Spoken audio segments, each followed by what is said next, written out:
Hello and welcome to the 2022 Gran Turismo World Series. It is round one, our first time this year for the Nations Cup. We're on a new platform of Gran Turismo 7. The drivers today are going to be competing at the Watkins Glen circuit. We're very much looking forward to this one, Jimmy, because of course it is all about the drivers here today. That's right, yeah. Of course, last year we had a fantastic showdown between Miezono and Galo. They're both back today and what is sure to be an amazing race. But first of all, let's check out our schedule for this year. Of course, coming up at the end of the month, we have our first World Series Showdown event in Salzburg, our first live event in over 2 years, so really looking forward to that. We have events also dotted around September and October as the World Series comes to its conclusion, and then the World Finals in November at Monaco, so I'm looking forward to that. You know, it's never a bad thing going to Monaco, is it? Absolutely not. No, it's going to be so exciting to welcome back spectators and competitors in person for the first time in a couple of years after what has been a very tricky time in the world.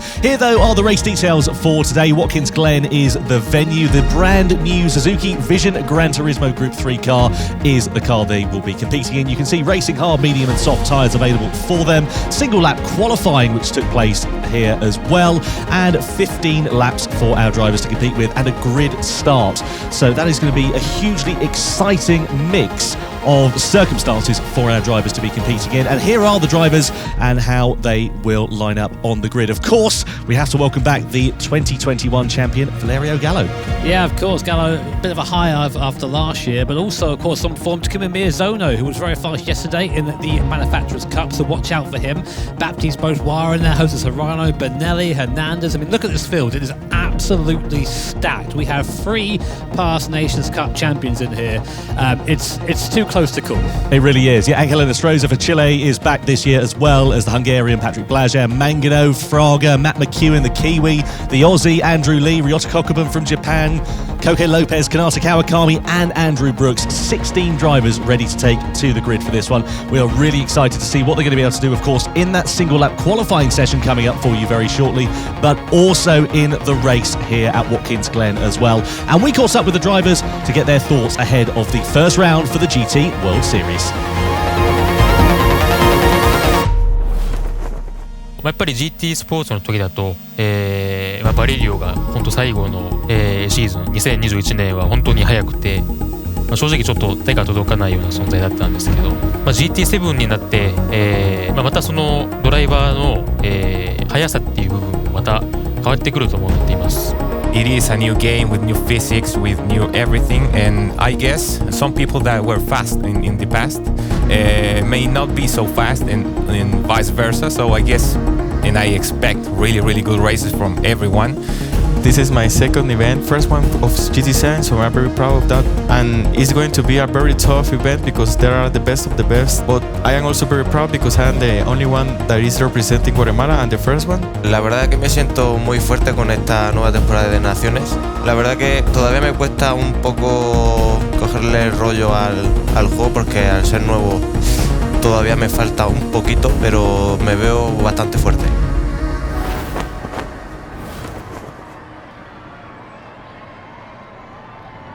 So qualifying then, and we start off with Andrew Brooks. He's going to show us around the circuit in this Suzuki Vision Gran Turismo. Down at T1, they're braking fairly late. It's a downhill braking zone, so don't brake too late or you might end up locking tyres. We go through T1. Very important, as we've said before, for your lap time around here, because if you get a bad run out of there, you're going to have a bad run all the way down to the first braking zone or second braking zone of the lap with the bus stop. So coming around now, taking the tightest line possible. A little bit out of shape there on the curb, but didn't lose too much speed. Now try and spot your braking zone on the left. Going to brake just at the 300 marker, throw the car almost at the barrier on the inside, just aim to miss it, and then try and carry as much speed through that high downforce section. Now, what about mechanical grip round here as the downforce starts to bleed off a little bit through this long right-hander, and then we go downhill. Look at the camber of this corner. You want to tuck the car into the inside, and you see Andrew Brooks there a little bit wide there. Had a nice late apex, but I would have been a bit tighter in there personally. Now we come up to going back uphill again, and again, You want to be on the inside for as long as you possibly can, then sort of drive out towards his worn exit. The grass does sort of come to meet you there a little bit, so you've got to be a bit careful running wide there.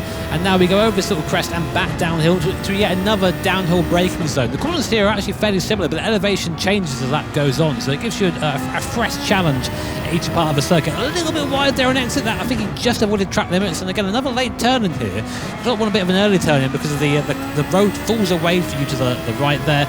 You're going to hit the barrier if you're not careful. Now 2 more corners to go, both quite quick. Left-hander first, you can use this curb on exit. A little bit of understeer there through Brooks, for Brooks there through the left-hander. For the right-hander though, a little bit neater. Not sure what time it's going to be, but I don't think it's going to be pole today. As he comes over the timing line, it is a 1:43.380 then for Andrew Brooks, but Kanata Kawakami a second quicker into the 1:42s.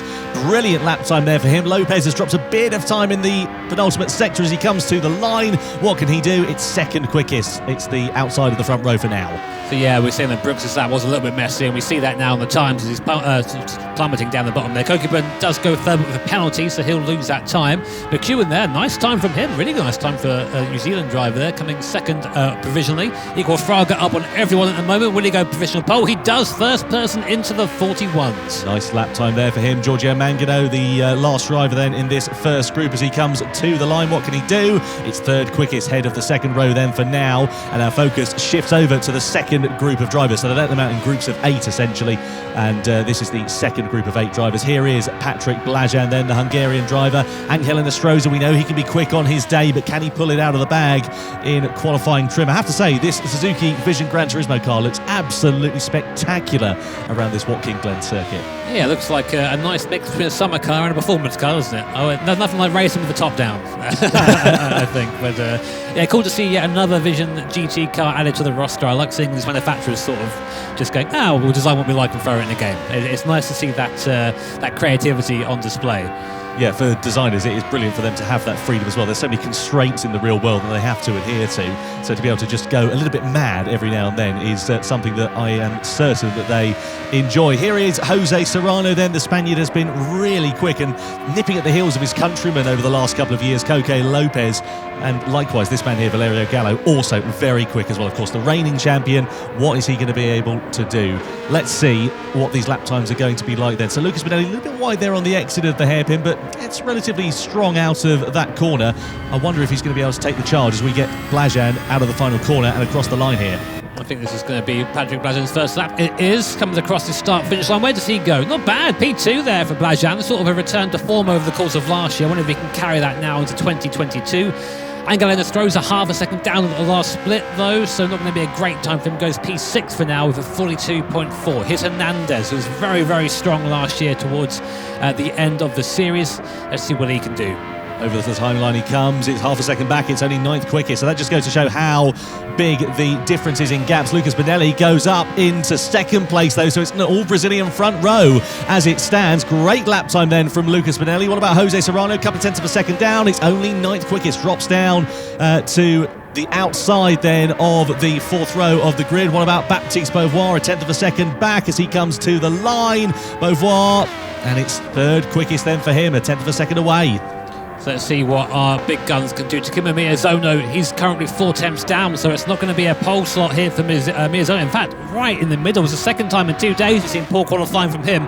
Meanwhile, Valerio Galo way off the pace. He's made a mistake somewhere, a second down. So our 2 big hitters both absolutely nowhere. In fact, Galo goes 14th. Look how mad he is there. He's not happy with that result. No, Galo definitely made a mistake then on his flying lap. Here are the final qualifying results then. So it is an all-Brazilian front row for the First Nations Cup race of the Gran Turismo World Series in 2022. Fraga heads Benelli from Beauvoir and Blajan on row 2. Row 3 will be Kawakami and Mangano, then McEwen and Miyazono, Enestrosa and Lopez completing the top 10 with Serrano, Kokubun, Hernandez, Galo down there in 14th place after what we can only assume was a mistake on his final flying lap ahead of Brooks, and Lee completing the 16 driver strong grid. Well, don't forget, of course, you can find out everything about Gran Turismo 7 and the Gran Turismo World Series on gran-turismo.com, and you can also follow us on the usual social channels, Facebook, Twitter, Instagram and TikTok, where you can also vote for your Michelin Driver of the Day. And you'll also find details of our new Predictor game, so if you want to try and predict who the winners will be in the showdown event at Salzburg next week, you can enter via the in-game news section or the banner on the GT7 World map for a chance to win some in-game credits, so best of luck.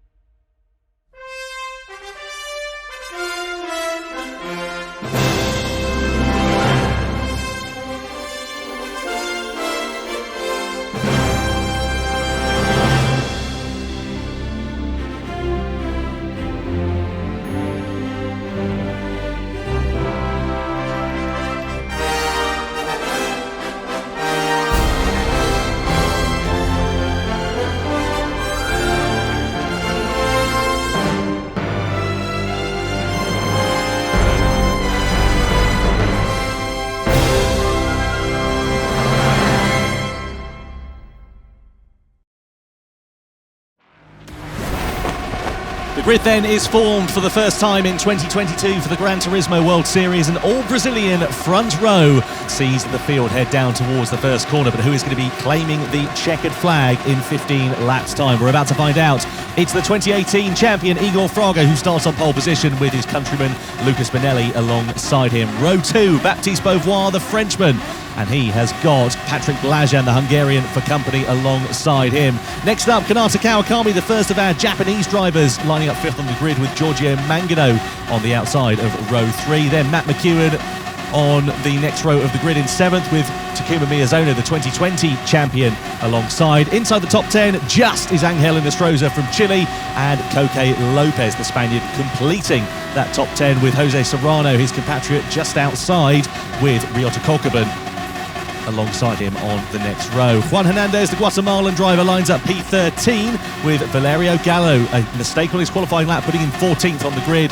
Andrew Brooks, the Canadian driver, completes his lap in 15th place, and he lines up with Andrew Lee for company alongside. So you can see the tyre graphic on the left-hand side of the screen, but we're now racing for the 5 red lights to come on. Round 1 for the Gran Turismo World Series Nations Cup.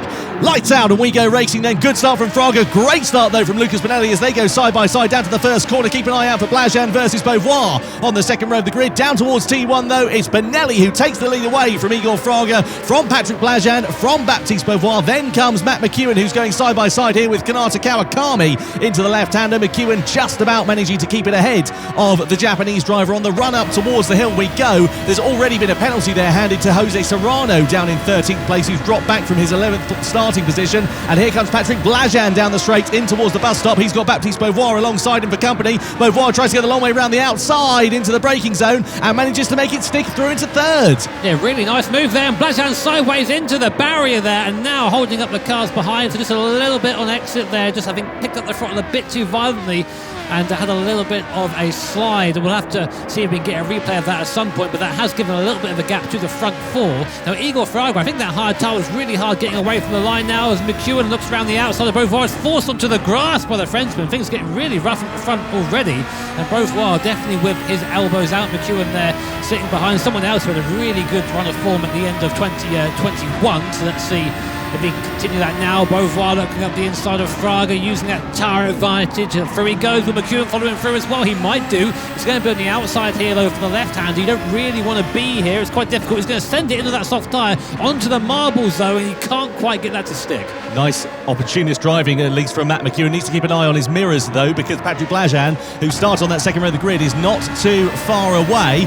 So this is going to be really exciting to see how it all plays out here. Andrew Leeks made an absolute stonker of a start. He was right at the back of the grid. He's having a P6 on the first lap, so that soft tyre working well for him. I wonder if he made advantage whilst that first corner incident was going on, which we saw under investigation, as Blajan goes over to P4 at the start of lap 2. Well, let's see a replay of what went on. So we're on board right now. I think this is with Miyazono. Lopez failed to get away. I think he might have stalled on the line, Jimmy. Yeah, it's really easy to do that here. I mean, it's a standing start, of course, so it's quite easy for the car to bog down. It's in the middle here. There's contact everywhere. It was Kokubun fired into the wall there, and Gallo was involved as well. So, yeah, that's interesting. I think it was Gallo that was late on the brakes, and he then collided with the rest of the car. So I wonder whether Gallo, just trying to make up ground from 14th on the grid, bit too late on the brakes, straight to the scene of the crash, and that caused the concertina effect that we saw. But Brooks has got the penalty there, so it might have been him. It would have been better to have maybe a more advantageous camera angle there instead of whiplash cam. But yeah, we'll try and make what we can of it. So we're on board with McEwen now. He's harrying Baptiste Beauvoir. And bear in mind, Beauvoir's at a tyre disadvantage on that medium compound. He's doing a good job hanging up here in second place, and McEwen's not really managing to find a way by. But looking you can see in the bottom right-hand corner of our screen there in the mirror, that's Patrick Blajan, who had a little bit of drama at the first corner, but he's back for more. And that drama was, of course, with Baptiste Beauvoir. So I think maybe looking to try and get square there with the Frenchman, who's currently being defended by McEwen in front. But at the front of the field, Benelli, though, making the best advantage of this. Well, these guys are squabbling. He's got 3 seconds on the field at the moment, which is really nice for him. But again, Andrew Lee there in 5th. What a start from him. He started in pretty much last place, 16th up to P5. I think, as you say, he did manage to sort of thread the needle at the start and just get through unhindered. But a great start there from the Australian. A bit Esteban Ocon-esque at Hungary, wasn't it, where the sea sort of parted away and he managed to take advantage there for Andrew Lee. So good start then on the opening few laps for him. Just a reminder, there are 3 tyre compounds here for the drivers, the hards, mediums and softs, and they must make at least 1 pit stop in this race. It'll be interesting to see how it all works out once the strategies begin to come into play. Those who are on the soft tyres there, they will wear out quicker than the medium and the hard tyres, for example. So that's where we should see things starting to take place. Here is Matt McEwen, though, on the soft tyres against the medium shod Baptiste Beauvoir. They run side by side on the run down into the bus stop. He's going to be later on the brakes. Here is Matt McEwen. Can he outbrake Beauvoir? Yes, he can.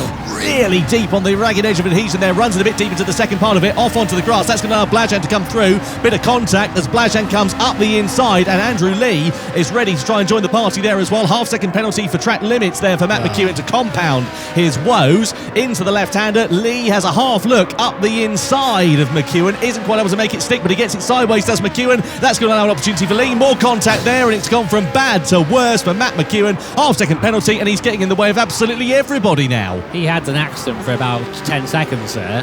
That was all over the place. I'd argue that the 0.5 second penalty is a bit harsh, given that I think he lost time himself sliding. But, the rules are rules outside the circuit, and that's that. He put himself there. But the way he threw that into the corner, you just know straight away from the attitude of the car going in that it's not going to stick. He's just carried far too much speed into the corner. It was a good attempt, but look what that's done. He's gone from fighting to second, now down to 7th place.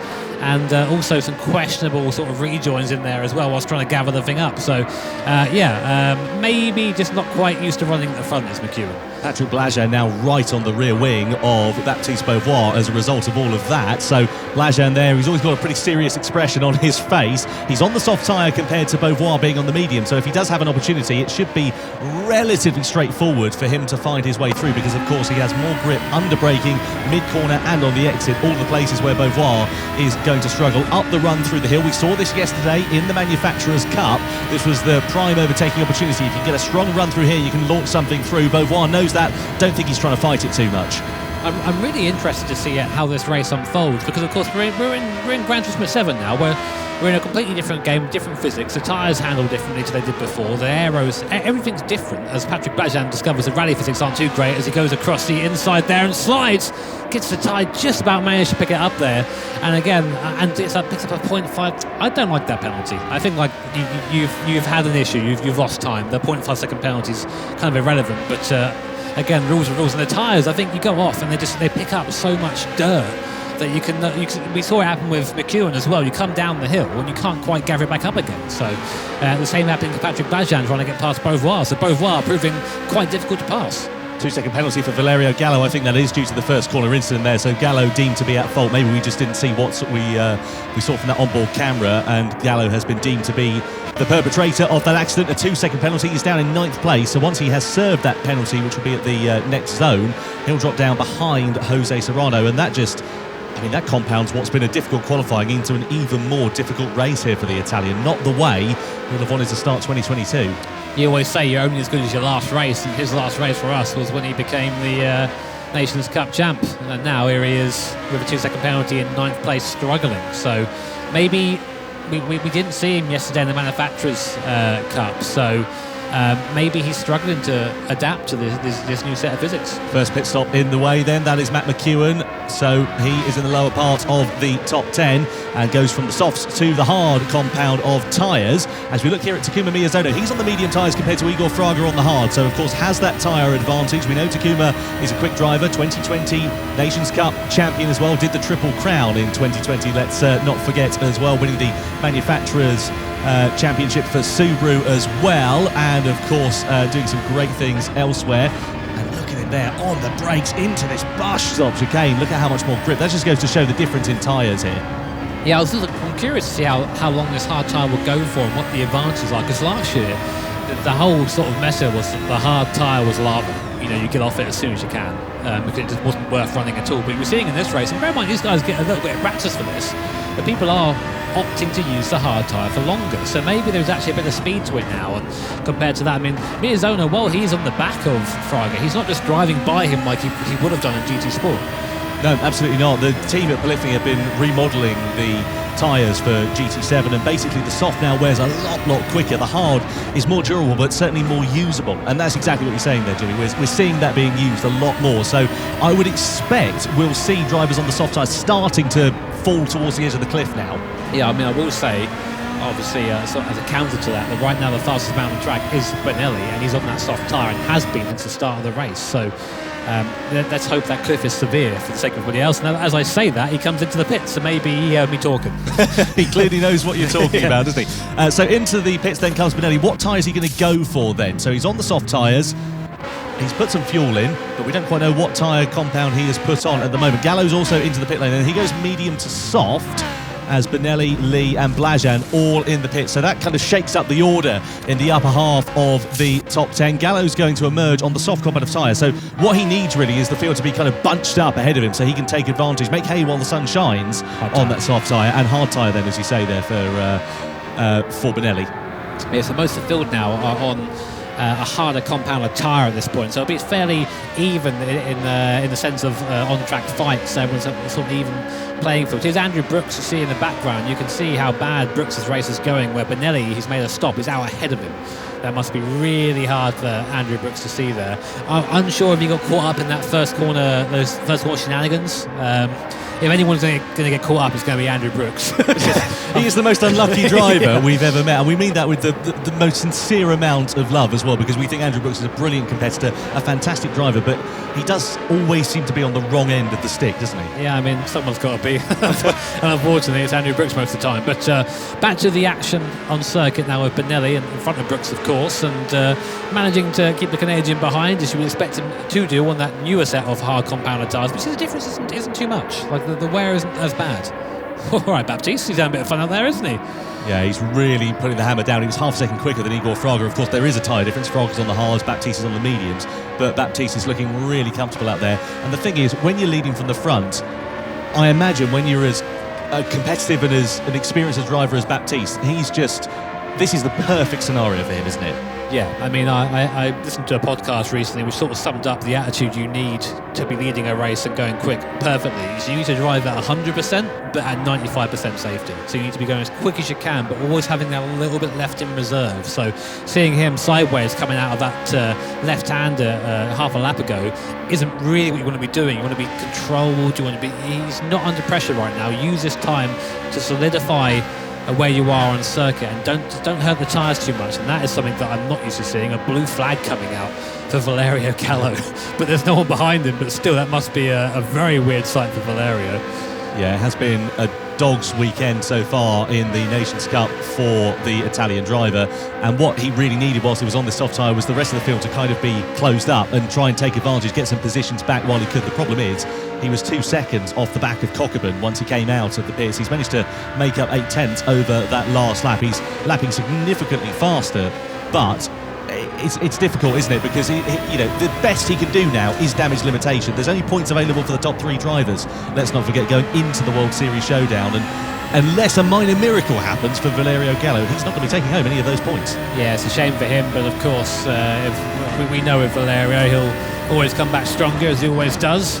We go on board now, though, to Jose Serrano, the Spaniard, currently in 5th position, yet to make a stop. The well, still a lot of the field yet to stop actually at this point. They're all going along on that hard compound of tyres. Baptiste is still on the medium. Will he come in this lap? No, I don't think he will do. You have to make your intention quite clearly known there. But you can see really not much margin for error. Really running it to the wall there, which you're allowed to do. So of course, if you're going to pay to use all the racetrack, you need to go and actually use all the racetrack. So get out there, touch the wall, maybe lose a mirror or two, but that's about it. Continue from there. That is the gap though, and that has come down.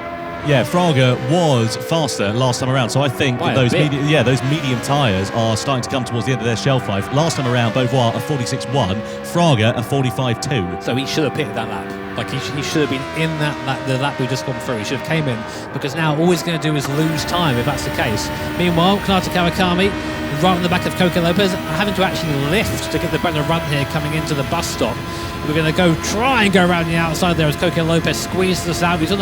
Lopez has got a tyre advantage here, but I'm not sure if that medium tyre is still running strong. We've seen Beauvoir have problems. Lopez now is the one holding up the train as Benelli gets involved as well. Benelli, of course, has pitted, so we need to get by these guys as quick as possible for the sake of this race. All the time he spends here fighting with Kawakami and Lopez is going to hurt him later on. Benelli's hunkered down into that seat. He always seems to have a very unique driving style. He sends it up the inside, bit of contact there, a bit robust from Lucas Benelli. We're used to seeing that, I should say. He's not afraid of getting his elbows out, is the Brazilian driver. He goes up into 9th place. His next target will be Coque Lopez. You can see him there feathering the throttle, trying to find the optimum amount of time to get onto the power. No further action between Hernandez and Inestrosa after the incident was under investigation. But Lopez, he's a bit of a sitting duck now. He needs to pit. He should have pitted last time around. And you can see him there running a little bit wide into that hairpin. That's going to now Benelli up the inside. Traction will be with Benelli, and it is indeed up into 8th place for the Brazilian. Someone's knocked down one of our boards as well. That's very rude of them. I'll have to go pick that up after the race. But here we are. Baptiste Beauvoir coming under that medium tyre, going into the soft tyre. This should have happened last lap, Baptiste. I think you've lost a bit too much time doing this.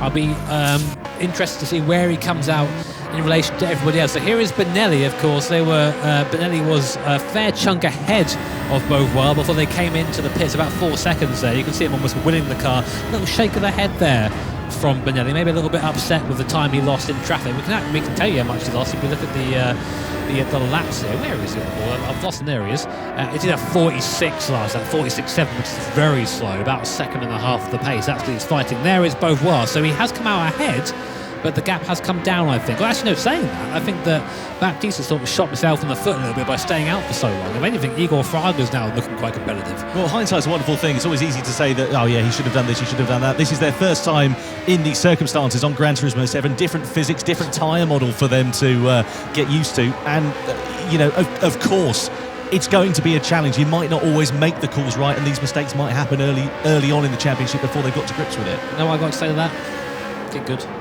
Get good, mate. Cope.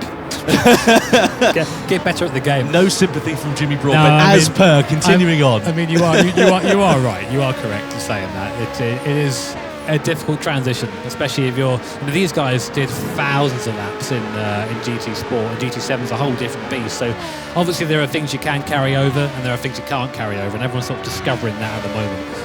Kawakami and Benelli under investigation. We just saw a graphic flash up on your screen. That is because, of course, Benelli ploughed into the back of Kawakami. It didn't cost him too much, other than, I'm sure, a little bit of pride damage for Kawakami. But either way, Benelli's been given a 1 second penalty for colliding with another car as the race leader Fraga into the pits for the mediums. We saw that coming. It was a certified Benelli moment where he just chucks it in, bashes the guy out of the way, and I think that's a fair penalty. Yeah, 1 second is the penalty that he has been awarded. He does not agree, though. He does not agree. Just a little bit of gesticulation there from the Brazilian. So, mate, you play silly games, you get silly prizes. Well, either way, he now sits with a 3.5 second cushion over Baptiste Beauvoir. Beauvoir, of course, is on the soft compound tyres, whereas Benelli is on the slowest, on the hard tyres. Just a reminder, of course, there are 3 tyre compounds available to the drivers, hards, mediums and softs, and they must use at least 2 of those during the race. Pretty much everybody who started on the softs or the mediums has made their one and only pit stop here so far.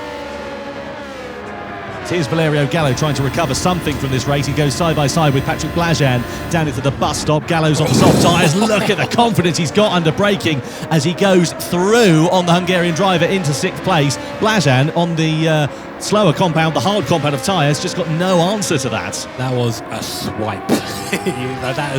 That is Valerio Galo waking up and saying, yeah, you know what, I'm not dealing with this. Get out of my way, I am on the charge. And through he goes past Bajan, now in pursuit of Beauvoir. Now, of course, Benelli's got a penalty as well. There's a bit of a gap, though, between Beauvoir and the rest of the field, about 7 seconds. So Gallo's got it all to do as Bajan there corrects a bit of a slide coming out. So these guys are really on it. They're really pushing at the moment.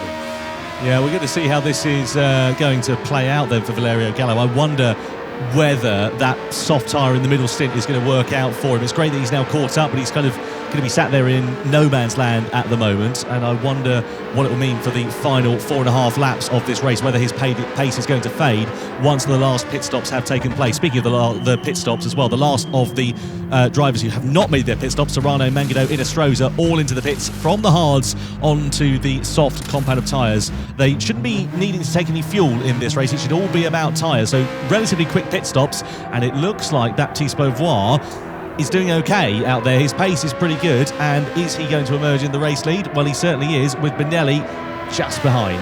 Yes, that penalty really did hurt Benelli. Obviously, he was leading before, and now he's behind Baptiste Beauvoir. Interestingly, Valerio Galo is now in 3rd place and quite close to both of these. So you just see him just in the background there. So he's really turned this race around, and he does have the fastest lap too, does Valerio Galo, 1:42.9, the only person to go anywhere near the 42s, or be in them, I should say, sorry. So, yeah, really impressive by him. So, definitely still one to watch, and I think this is why he's the 21 champ, isn't he? I think that's great, but the thing is, he's going to get to the point now where those soft tyres are starting to wear out, and he's going to come under pressure from Fraga. Fraga's on the medium compound. They're a little bit more durable. He's going to have a bit more grip into the left-hander here. Gallo running a little bit hot into there. They're going to run side by side almost on the corner exit. Fraga goes on the outside line into the right-hander as Gallo tries to defend, but is it all going to be in vain as the two previous champions running very close to one another? Look at the traction on the exit that Fraga is able to get as he pushes Fraga onto the grass. There does Gallo into the right-hander, which follows. Gallo just defending everything he can, tries to get the switchback to Igor Fraga. Lots of traction on the exit, but not quite close enough at the moment to mount a challenge.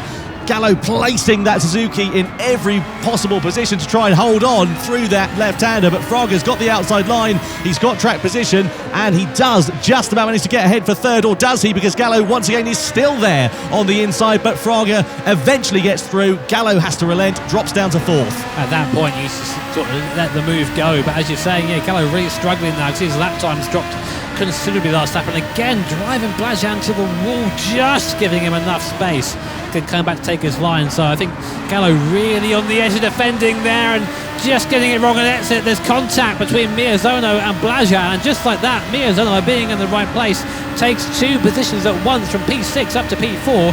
Gallo the big loser there down to P6, and Blajan, despite all the action, is just where he started. Well, that was very much akin to Lewis Hamilton at Silverstone. Through goes Lewis Hamilton into a couple of positions up. Miyazono doing exactly the same strat as Gallo tries to get ahead of Blajan into the bus stop chicane, parks his car on the apex. Blajan picking up a 1-second penalty there as well. So whether there was a bit of contact or not, I'm not sure. But either way, Blajan with that 1-second penalty, that's not good for the Hungarian driver, and he knows it. Yeah, I mean, I'd love to see what that penalty was for. I didn't see anything penalty-worthy there, but it might be something off-screen that we missed. And but yeah, I think I share Patrick's frustration there. It's been a difficult race for him. All he can really do now is go round as he gets very close to Gallo. Through he goes. I think the contact. I think it was a contact penalty where they were all messing about and he just got caught up in it, which.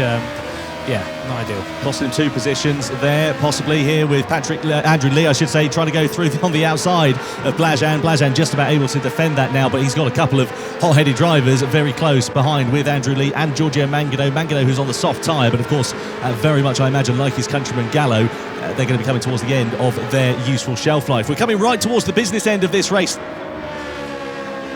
And it's Juan Hernandez who we're looking at right on the back here of Valerio Galo into the final corner. Gallo, we know that soft tyre is getting past its best, really sideways out of the final corner, and that allows Hernandez to go quite easily up into 5th place. He needed to pit like 3 laps ago. I don't know why he's trying to stretch the soft tyre when the grip is plainly not there. Every corner he's fighting with it to the point where, look, there's a train behind him now. He's gone from being the fastest guy on the track to being one of the slowest. His last lap was a 1:48. And that is about 3 seconds slower than anybody else. Blažan really does know that as well, and is trying to make hay whilst the sun shines into the bus stop. He's going to have a lot more grip under braking. Can he go for the outside line? Keep an eye out in the background for Mangano as well. Side by side as they go through the bus stop then, and Blažan goes through. Gallo's out wide. Mangano goes through. Inestrosa and contact there, off into the wall. So Gallo then knows that. He slows up, lets Inestrosa through as Serrano comes on and joins the party there as well, as those two run side by side. So it's Inestrosa versus Serrano up ahead, but Gallo there, well, a simple mistake has cost not only him but also another driver dear too.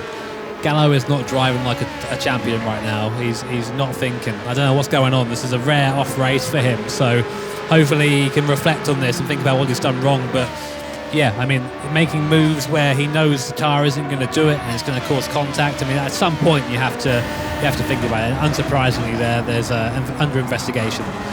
Serrano's looking on the inside there as Andrew Lee just runs it a bit deep into the hairpin. Those two are 2 by 2 on the exit. Lee's got the inside line for the next corner, which might just give him a little bit of breathing room against the Spaniard, and indeed it does on the entry of the corner, but he's a bit wide on the exit. That allows Serrano to once again pull alongside him. The Spaniard is through up the inside and into 8th place, so nice move there from Serrano. Pretty clinical for him. He's on the soft compound of tyre. Don't forget, of course, those soft compound tyres will be coming right towards the end of their useful shelf life as we come in towards the final lap. We're getting really into the business end of this one, as Gallo does finally chuck those soft tyres, throw them into the bin, let him never see those again, because this race has gone from, well, bad to worse for Valerio, unfortunately, after that terrible last lap. Yeah, he has himself to blame there, so we'll see if he can come back from that at all. But here is Baptiste Beauvoir, by contrast, having a pretty good race. He's been out front on the soft tyre, doing okay lap time, still in the 44s in this compound, so there's still a little bit of tyre life there.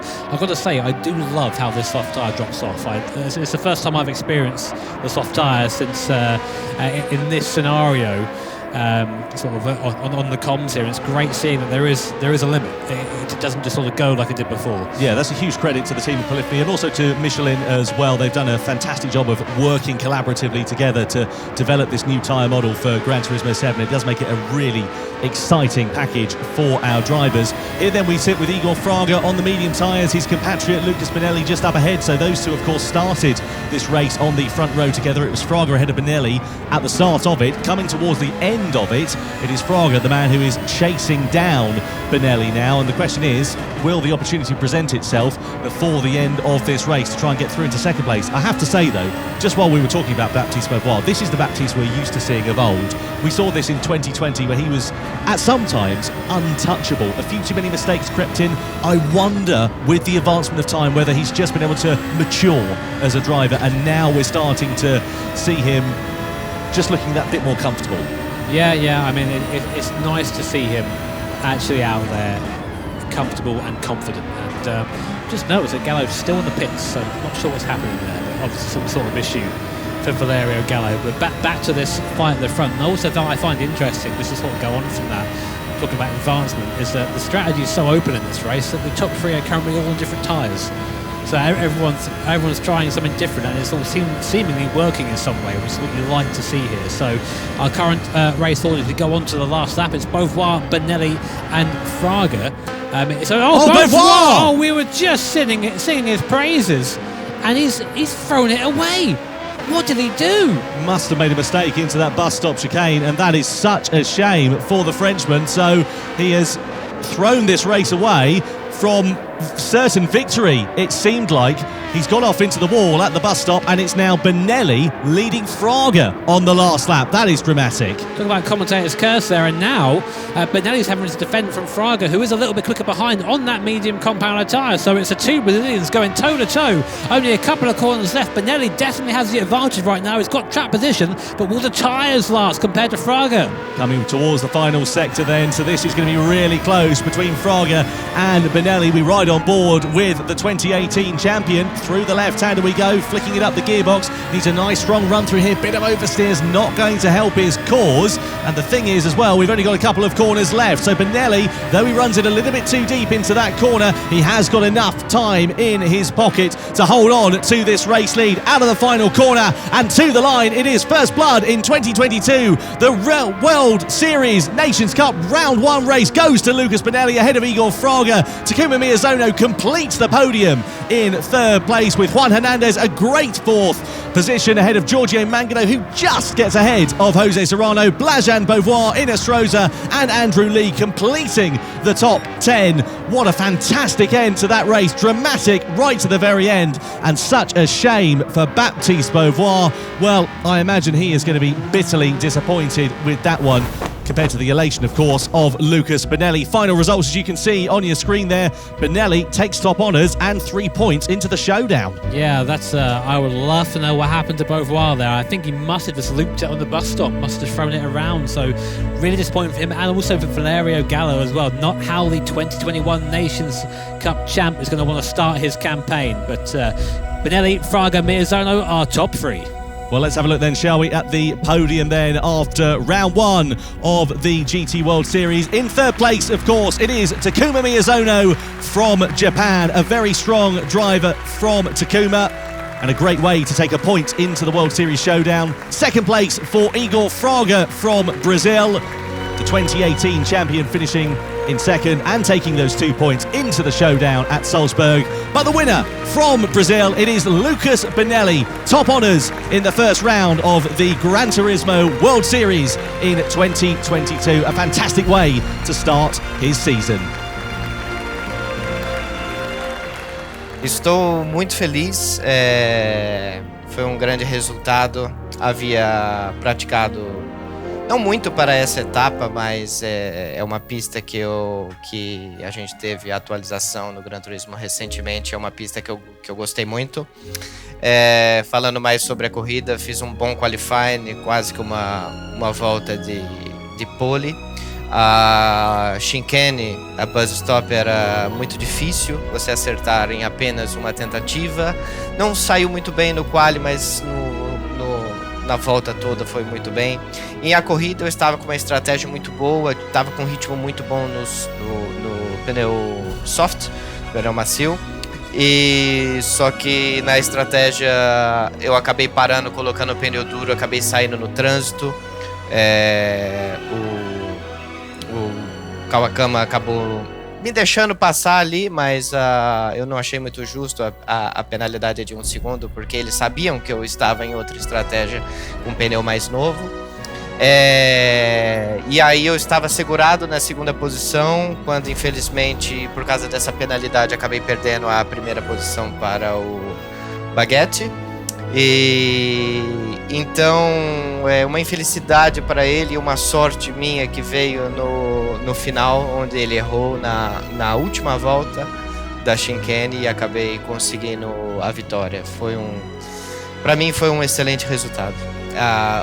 Com esse novo carro e essa nova pista ficou um combo muito, muito legal. A pista de Watkins Glen tem várias curvas de raio longo, onde você carrega bastante velocidade e ela é bem desafiadora. Estava com aquela motivação de assegurar a segunda posição. Eu sabia que o Igor estava em uma estratégia diferente, que ele estava de pneu macio, só que o pneu macio acabava muito rápido, né? Então se ele chegasse com o pneu novo era inevitável a ultrapassagem, mas com os pneus com um desgaste muito alto do pneu macio, já se equilibrava muito ao pneu duro, aí ficou mais fácil manter a posição. Estou muito ansioso para retornar os eventos ao vivo e não perco por esperar a hora de ir para a Áustria em julho, e no final de julho. Many congratulations to Lucas Bonelli. The next round of the Gran Turismo World Series comes your way from Salzburg at the Red Bull Hangar 7 on the 30th and the 31st of July. See you then.